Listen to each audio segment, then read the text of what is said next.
Hi there, I wanted to show you how to use a spiky ball to release off tight hips. And often we have tight hips prenatally, so we want to release your hips in preparation for birth, but often we have tight hips postnatally, particularly if you're doing a lot of baby wearing. I find women can get really tight through the hips, and this is an exercise you can actually do whilst you're baby wearing, or even whilst you're just holding your baby. You know, those days when your baby won't let you put them down, this is something you can do whilst you're holding them. So I'm going to turn around and just show you where we'll be working.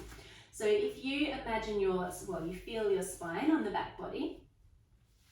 So my hand's actually on my sacrum, it's right in the middle of the two halves of the pelvis. And I put the spiky ball on the top of the pelvis, and then against the wall I'm going to roll the spiky ball all the way around to the outside of the hip. It comes just above that bony bit, and then we roll the spiky ball all the way back. Then we take the spiky ball lower to the middle of the buttock, and we roll it just around to the side to just behind that bony bit, not onto the bony bit. And then we roll all the way back, and then we take the spiky ball a little lower, and we roll the spiky ball all the way underneath that glute, under that bony bit, and then all the way back. Okay, so I'll show you against the wall. I want you to put the spiky ball just on the side. So if I mirror you, the spiky ball is going on that right side of the pelvis to the right side of the spine. Step your feet forwards, and you need to lean into the wall, and then you roll your pelvis leaning into that spiky ball, and you come around, and the spiky ball should be just above that bony bit, just above your greater trochanter, and it probably will feel really good there. So I usually do about 3 rolls in each position. So rolling around, and then coming back, and then one more time, rolling around, and then coming back. You can spend longer if you have more time.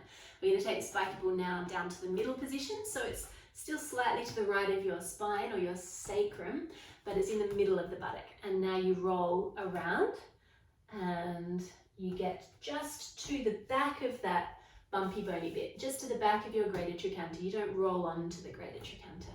And then you come back and you just to the side of the spine again. Let's do it again. So you roll around, and then return, and then one more. Good, and then returning, and then last position. So take that spiky ball quite low.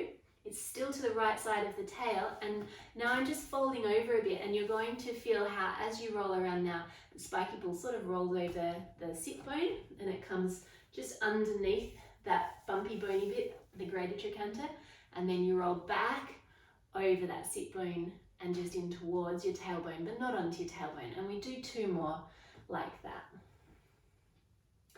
And you might find one of these positions with the spiky ball is much more satisfying for your glute than another. And if that's the case, you're very welcome to spend a little bit more time in that area of your glute. Okay, so you obviously then need to do the other glute as well.